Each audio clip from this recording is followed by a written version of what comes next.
back to another episode of Official Side Fashion. It's your boy Zion tapping in with yet another episode where we facilitate the spread of positive cultural influence. And I'm back with my bro Hassan. What's up, y'all? And today, man, we got a star in the building, man. We got Mrs. Reque in the building from South Carolina. Bro, how you doing today? I am. It's over, bro. I'm feeling real good. You just got done working, so I know Yeah. you probably got some energy lost. But we about to build you back up. Yeah, You give me know back what I'm saying? Yeah, most definitely, man. So Zarik, man, he just an artist, man, from South Carolina, just like I am. Young creative, young entrepreneur. So that's why we tapping in with him. And he got us in a different setting, man. We in the studio with him, seeing his creative process and everything, man. So Zarik, bro, if we asked the young Zarik what he wanted to be, what would he have told us, like back in the day? Younger than me. How old? Because you know let's say changed. six. Let's say six. When you 6, you was first grade. Yeah. Oh, when I was 6, I want to be a dancer. Okay. I want to be a dancer. I used to take dance classes when I was 5. Well, I started when I was 4 to like 6. So you are always been artistically oriented. Word. So like from the dance, like I know you went through some phases. So it was dance. What else? Like it was dance. Then I feel like dance came with fashion in a sense because I started dancing because Beyonce, really, because my mother was like a huge Beyonce fan and she used to have like this little CD and like I used to play like all her like her old bangers like Hips Don't Lie. No, not Hips Don't Lie. What's the song with Shakira? It's the song she got with Shakira. Not too sure on that. But it's the song she got with Shakira, and then to the left, Yeah, that's with all that freakum dress on and all of that kitty cat. Yeah.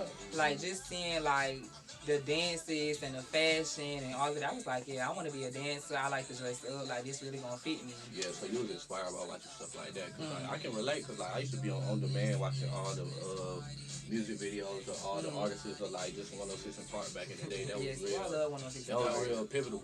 That was me with Lil Wayne and Wiz Khalifa. Yes, I love Lil Wayne. Oh my God. I love Lil Wayne. So like Beyonce was one of your big influences. So like who else did your mother influence you to listen to? Luther Vandross. I'm kind of old, like I'm a mixture. I can hear that all that influence in your music though too. Not even this song, but like all the songs that I done heard. You know, you done unreleased stuff, the stuff that you did release. I hear all of that soul food influence. Oh yes, y'all. I would say my Mount Rushmore. That's top 5, right? Yeah, what's your top 5? Top 4? Yeah, it's 4 4. people on that floor. 4 people on Rushmore. 4. Yeah. I gotta put Nicki at 1. Okay. I just feel like she underrated. I feel like. Do you feel like she get her respect? I feel like she do, but she don't because I feel like this is the woman who gets on track with men and body men. You feel me? Like Monster, she body who Kanye, Rick Ross. Who else was on there? Jay-Z was on there too, wasn't it? Probably, yeah. It was a good little bit on them on it, and her verse was like the most iconic one, and people still try to, poop on her. Like, don't give her credits and her, just do Yeah, this. that's real. How you feel about female artists in the industry? I feel like females are better than boys. For real? What make you say that? I feel like because we're the ones that really rap. I'm not trying to discredit nobody, but the ones that really spit, like you got Nicki, she up there for me. Megan, she up there for me. They mainstream though. You know anybody like that can really spit that out on the pop side yet? They don't went pop yet, like mainstream. Okay. Not mainstream. I gotta shout out my day one. I'm always going, shout out my day ones. When I was in high school, it was this girl named Kenya. She was my best friend. It was me and her. We was like the rap people, like at our school. I'ma shout out her. She don't rap no more, but she cold. That's love. She cold. I gotta shout out my day one, Cassie Vibes. Make sure y'all check her out. She's dope. That was the first person I ever did a freestyle with at Benedict. Passion, my girl Passion. My girl Ruby out there doing her thing. Who else? Blue. My girl Blue, Asia Davis. She lit. I done tapped in with her a few times. Yeah. I'm trying to make sure I don't forget nobody. Lord, don't forget nobody. But those are people that I can think off at the top of my head that I just really feel like, that's on top of it, that's doing what they got to do, that's really out there, you feel me?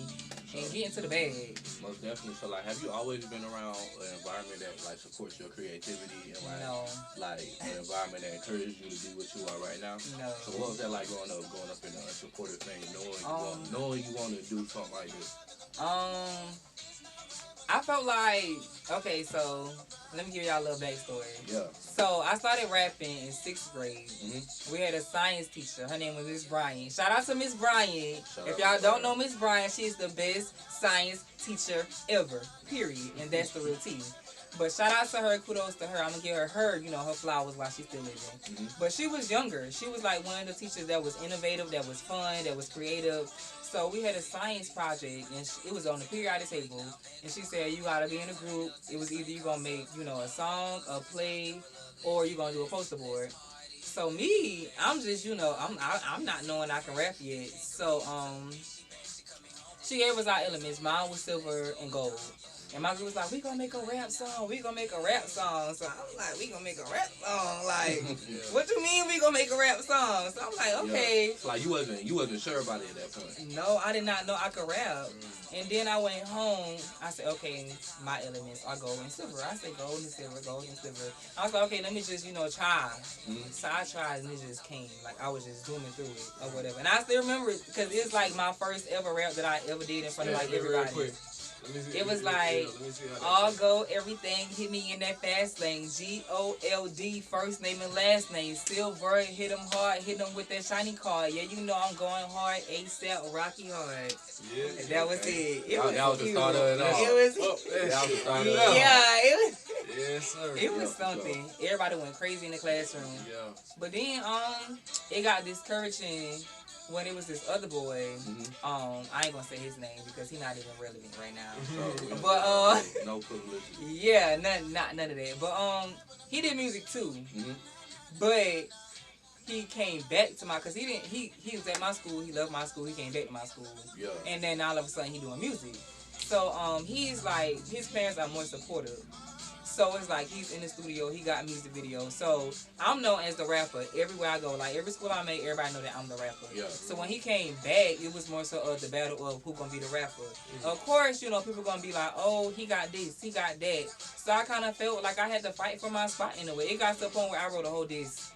And dropped it. Yes, wrote a whole disc. I was really battling in school for real. Yeah, just a little bit. He didn't really want to go back and forth with me. He used to get on live and used to clown me like, this boy say he can rap better than me. You know, because he got like the, you know, the followers and stuff. So they just like, who is him anyway? Like, who is that?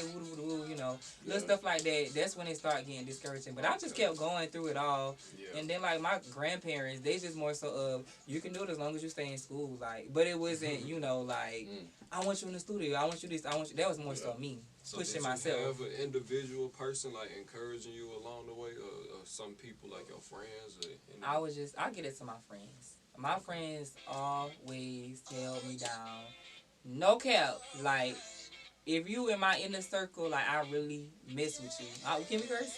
Yeah, go ahead. Okay, I really fuck with you for real. And that's the real fucking tea, period. But, I really mess with you because it's like, when I didn't have no support, you feel me, from like family or whatever the case that may be, y'all was always there to pick me up and keep me going or whatever like that. And I want to shout out some people right quick. Let me shout out to my, you know, my people right quick. I want to give a big shout out to Salu. You feel me? He always got my back.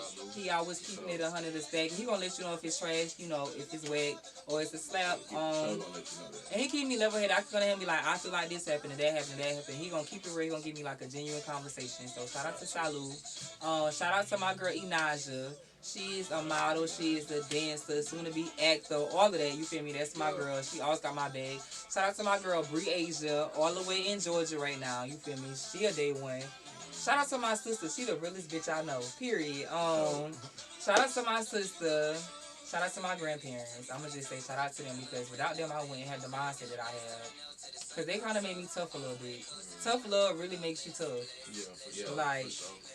Like, so it really makes you tough. Like pushing you and putting that academic pressure on you, like, kind of built you up in a way. For sure. And not even academically, though, like... Just the standard of yourself, too. That, too, because it's like, when I got to college, I was spoiled. Like, every week, I was ordering clothes. Every Friday, they send me, like, $100, right? Friday get here, I know they going to send 100. Spend the whole 100. On that Saturday, I'm like, I spent all my money... I need, you know, I need some stuff. Lying because I want some more clothes, but I need some detergent and some tissue. But just lying because I want clothes. They used to send it. I was spoiled, but this year I would say when I came out, to them or whatever like that. No, that was last year. Yeah, that was last year. So when you came out to him, it kind of slowed down a little bit. Cut off. Cut off all the way. Cut off all the way. It was more so, okay, you gay.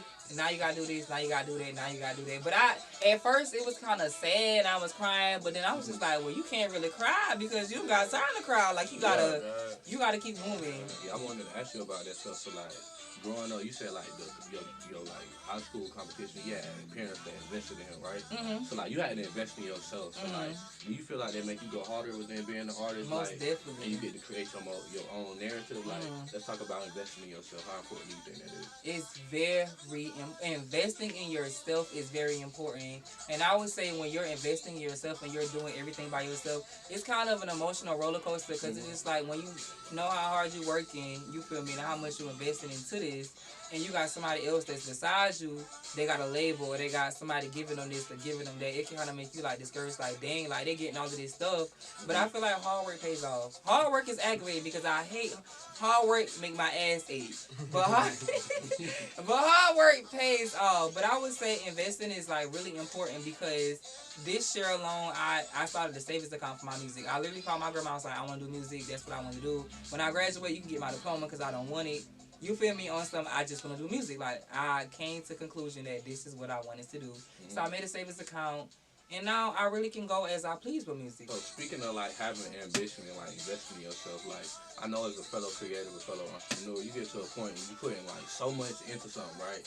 And like you were saying, you see people besides you doing the same thing, similar things, advancing. But it's like, does it ever get to a point where you feel like it's bad for your mental health? Because like you always got that constant sense of creativity, that constant sense of wanting to do more and not appreciating where you at or what you already done.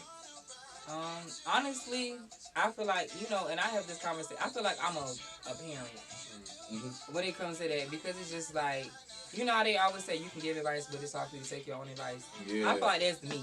When my friends call and be like, Z, this going on, that going on, I got the answer. But when it's me, it's more so, I be all over the place. I feel like I'm an emotional roller coaster when it comes to like my music and my craft, because like you say, the self-investment and the dedication, like not even just the monetary things, but the mindset, you feel me, the intellect and the time that you put into something outside of everything else, because you got school, you got work, you got this, you got that. So besides all of that, you feel me, it just makes you just very emotional. But I had a conversation with my friend Passion the other day, and I told her, and I think I'm going to take this advice, I told her that music is the best outlet. Because you can write about all of that. You can write about how you feel, you know, like you the underdog. Because I always feel like I'm the underdog. A lot of times, I feel like I'm blackballed a lot. You feel me? Yeah, like... let me ask you that. Do you feel like that's due to being gay? Cause, like, yeah. I see, like, some people... Like, I never understood why some people be, like, so against, like, gay people. Like, your sexuality don't got... They don't got nothing to do with me. So, like, why would I not want you to win just because what you into? Like, it's just that traditional shit, man. I feel like it is. It is. But I feel like they give me a reason to go harder. I mean, at first, I was just more so like complaining. I was just like, oh my God, like, here we go again with the BS. Like, but now it's just, you feel me? Sooner or later, they gonna be back. Fuel, like you said. Yeah. And then, like, that's what people like to hear in music, too, that authentic stuff, like what you going through in your day-to-day. So, you know what I'm saying? When you can synthesize that and compact that into some words, make it rhyme, like, that's the hardest shit. Most definitely. Most definitely.